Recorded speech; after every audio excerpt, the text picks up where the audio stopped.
Well, a few minutes ago, we were all part of a child dedication.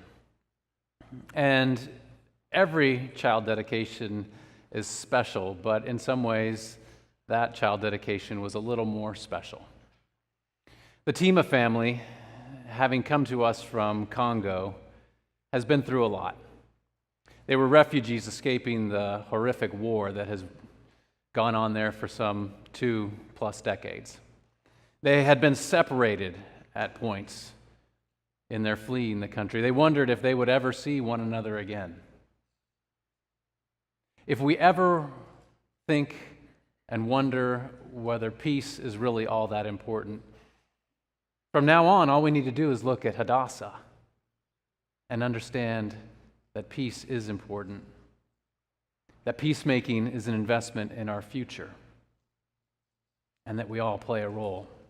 Now, Pastor Pam kind of blew the lid off of the little surprise I was going to give you, that the name Hadassah is actually associated with the name Esther. Esther was her name when she was part of the Persian Empire, but her Jewish name, her Hebrew name, was Hadassah. Do you know this story in Esther? Do you know this one really well? It's fascinating. I'm going to, as I promised, because I know some of you set that timer a few minutes ago, I'm going to give you the condensed version of Esther, and we're going to learn something about peacemaking in it too, I think.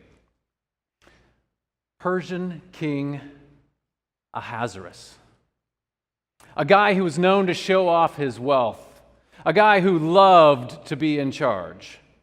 And he showed off his wealth by hosting these parties that would go not only an evening, not only a day, but sometimes weeks or even months. That's what he wanted to do. He wanted to be kind of the big shot. He wanted to be in charge. He wanted to know everybody. He wanted to tell everybody just how important he was.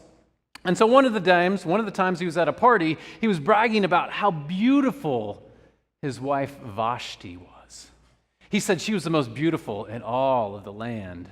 Now, she wasn't there at the party. She was doing more important things probably, but there was also some isolation between men and women. And the king, wanting to show everybody just how beautiful his wife was, to show off for himself actually, sent to her quarters for her to be brought to the party. Well, Scripture's pretty clear that the guys had been drinking, all right? And Vashti, rightly so, said, no, I'm not going to go. I'm not going to be your play toy. I'm not going to be objectified in this way, especially in front of a bunch of drunken men. So, what would he do? He had to make a decision. And so right there in the Scripture, it talks about him meeting with his advisors afterwards, and his advisors were saying, well, you know, King, you can't let her get away with this. If you let her get away with this, what are the rest of us supposed to do with our wives? If you can't control your wife, how can we control our wives? And so he deposes her as queen. She's no longer queen. And so what does any show-off king need to do? But, well, he needs to have maybe an even more beautiful wife. And so he holds what is essentially kind of a beauty pageant to determine who will be his next wife. And what happens is Esther is chosen as the next wife. Okay, so this is where I'm really going to start to speed up. Esther Hadassah is the wife. What we maybe don't know about Esther was that she was Jewish. She had been brought in Babylonian exile to that part of the country, that part of the world. The Persians had then taken over the Babylonians, and so she was there, the Jews were there, and the story really reads like a Shakespearean drama. It's got villains, it's got spies and secrets, rendezvous, plot twists, miscommunication, misdirection, murder, everything. But again, for the sake of brevity, we're going to go to one of the key moments of the story. Government worker and Jewish leader, Mordecai,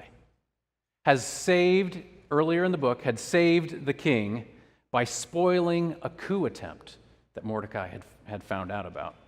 Now, in spite of this, Mordecai's rival in the kingly court was Haman, one of the king's advisors, the villain of the story. Now, Haman convinces the king one night that the Jews are disloyal. They're a threat to his empire. And so he convinces the king to issue a decree that will allow for the annihilation, the genocide of the entire Jewish population. Well, Esther hears this, and she's faced with a choice: to speak up and try to save her people, or to play it safe and hope that everything would work out. Now, this is where we're going to pick up in the book of Esther. Mordecai sent Esther this message: don't think that just because you live in the king's house, you're the one Jew who will get out of this alive. If you persist in staying silent at a time like this, help and deliverance will arrive for the Jews from someplace else, but you and your family will be wiped out. Who knows? Maybe you were made queen for just such a time as this. Esther has a choice to make: speak to the king without being summoned, a crime that was actually punishable by death if he wasn't into it. Or she could stay silent and risk her entire people, risk an entire genocide. What would she do? What would you do? Esther takes a chance, and she speaks strategically at just the right time and just the right circumstance, and she speaks with great rhetorical skill, and she saves her people. You'll have to read the rest of the book to find out the rest of the story. And like I said, you won't be disappointed.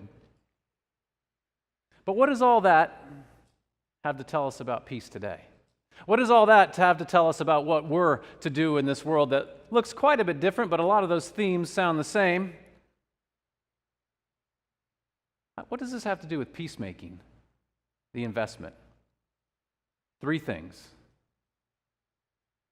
There is hope even when things look bleak. How bleak must it have looked for Mordecai, for Esther? They were in a jam, seemingly no way out. But God found a way. Second, there are many ways to invest in peace, including doing like we tell our preschoolers. It's pretty simple. When a preschooler hits another preschool, what does the teacher say? Use your words. That's not how we solve things around here. Use your words. One of the great global fictions, and it's not a new one, is that the only way to face a ruthless dictator is through violence and war. Yet that's not the story of the Bible. These guys are overcome by various means all throughout the ages. Moses didn't bring down the Pharaoh. Esther didn't assassinate Ahasuerus. Jesus did not overthrow Caesar. Yet each and every one of them saved a tremendous number of people through their actions and their bravery and their courage. Which leads us to point number 3. Each and every one of us has a role to play. Sometimes we think, what can little old me do? Who am I to speak up? Do I even want to take the chance? Well, Esther took the chance for the sake of her people and their future. And we can do the same. And I'll leave you with this.